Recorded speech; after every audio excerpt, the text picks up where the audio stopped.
Doctor صاحب، ایک اور سوال یہ تھا کہ حضور صلی اللہ تعالی وسلم کے اختیار میں ایسا ہے کہ کسی قوم کو عذاب دیں یا نہیں؟ تو اس کے بارے میں کیا ہے کہ آپ حدیث سے اگر ہے تو آپ جواب دے دیں۔ بڑا مشکل سوال آپ نے کر دیا، اور ایسا ہے کہ ہاں ایک حدیث تو ہے ایسی، اور وہ حدیث مبارکہ جو ہے وہ آپ کو کتاب المغازی صحیح بخاری میں مل جائے گی آپ کو، اور اس کے علاوہ جو ہے وہ کتاب الانبیاء جو ہے بخاری شریف میں، اس میں بھی آپ کو مل جائے گی۔ مشہور معروف حدیث ہے خارجیوں کے بارے میں۔ تو خارجیوں کے بارے میں یہ حدیث ہے، اور اس میں دو طرح کے الفاظ آئے ہیں، وہ میں اینڈ میں آپ کو بتا دیتا ہوں۔ ابو سعید خدری رضی اللہ عنہ والی روایت میں پڑھ رہا ہوں، اور اس میں یہ ہے کہ حضور علیہ الصلوۃ والسلام جو ہے لوگوں کے درمیان مال غنیمت تقسیم کر رہے تھے۔ ظاہر سی بات ہے جو لوگ نئے اسلام لے کر آئے تھے اور ان کو ظاہر سی بات ہے اسلام کے قریب کرنے کے لیے، تو ان کو آپ نے جو ہے وہ مال غنیمت میں سے حصہ دیا، ان کو دیے، کچھ رقم ان کو دی۔ تو اس دوران جو ہے مختصر بتا رہا ہوں کہ ایک شخص کھڑا ہوا اور اس نے کہا کہ ایک روایت میں یا محمد ہے اور ایک میں ہے یا رسول اللہ، آپ جو ہے اللہ سے ڈریں، ہمارے درمیان انصاف کریں۔ اس طرح کے الفاظ اس نے غلط بولے۔ اس پر آپ علیہ الصلوۃ والسلام کو غصہ آیا، تو آپ علیہ الصلوۃ والسلام نے فرمایا کہ جب اس نے کہا نا کہ اس نے کہا اے محمد اللہ سے ڈریں، تو آپ علیہ الصلوۃ والسلام نے فرمایا کہ اگر میں خدا کی نافرمانی کرتا ہوں تو اس کی اطاعت کون کر رہا ہے؟ اور اللہ تعالیٰ نے اہل زمین کی امانت داری میرے سپرد فرمائی، لیکن تم مجھے امین نہیں سمجھتے ہو۔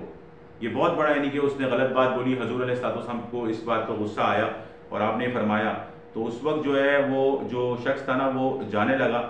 تو پھر جو ہے حضرت خالد بن ولید رضی اللہ تعالیٰ عنہ نے کہا کہ آپ حکم دیں کہ میں اس کو قتل کر دوں، اور ایک روایت میں کہ حضرت عمر رضی اللہ تعالیٰ عنہ نے یہ الفاظ بولے تھے۔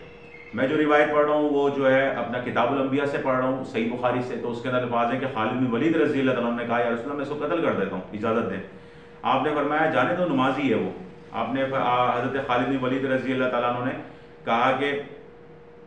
آپ نے فرمایا کہ جو ہے میرا گمان ہے شاید وہ خالد بن ولید رضی اللہ عنہ تھے، لیکن آپ نے منع فرما دیا خالد بن ولید رضی اللہ عنہ کو قتل کرنے سے، اور آپ نے فرمایا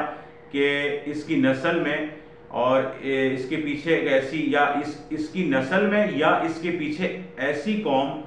ہوگی جو قرآن کو خوب پڑھے گی لیکن وہ ان کے حلق سے نیچے نہیں اترے گا، اور وہ دین سے ایسے نکل جائے گی جیسے تیر کمان سے نکل جاتا ہے، اور اہل اسلام کو وہ قتل کریں گے۔ یہ بہت عجیب سی بات ہے کہ وہ اہل اسلام کو قتل کریں گے، ٹھیک ہے نا، اور بت پرستوں کو جو ہے نا وہ چھوڑ دیں گے، ان سے صلح کریں گے، یعنی لفظ یہاں پر موجود ہے بت پرستوں سے صلح رکھیں گے، اور مسلمانوں کو اہل اسلام کو قتل کریں گے۔ اس کے بعد جو الفاظ حضور نے فرمائے نا وہ یہ دلالت کرتے ہیں کہ حضور علیہ الصلوۃ والسلام کسی بھی قوم کو پنش کر سکتے ہیں، انہیں عذاب دے سکتے ہیں اور انہیں سزا دے سکتے ہیں۔ تو الفاظ حدیث کے اندر موجود باقاعدہ ہیں کہ آپ نے فرمایا اگر میں نے ان کو پا لیا تو میں ان کو قوم عاد کی طرح قتل کر دوں گا، اور دوسری روایت بخاری شریف میں ہی موجود ہے اور مسلم میں بھی موجود ہے کہ اگر میں نے ان کو پا لیا تو میں قوم سمود کی طرح قتل کر دوں گا، ٹھیک ہے نا۔ اور یہ بخاری مسلم دونوں میں ہے، ایک جگہ پر قوم سمود کا لفظ ہے، ایک جگہ قوم عاد کا لفظ ہے کہ اگر میں نے ان کو پا لیا تو میں قوم عاد کی طرح ان کو قتل کر دوں گا۔ تو آپ اندازہ لگائیں قوم عاد جو ہے، قوم عاد ہے وہ ہود علیہ السلام کی قوم تھی جنہیں اللہ تعالیٰ نے جو ہے وہ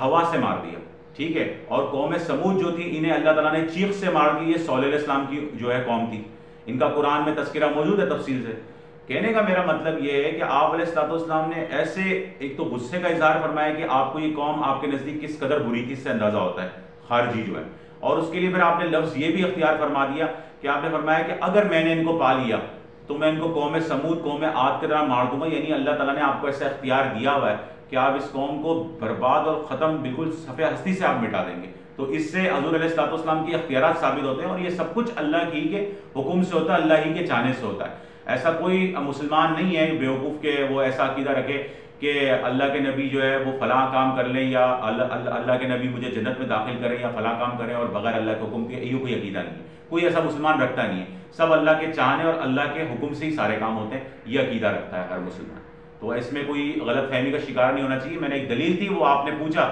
تو میں نے پیش کر دی۔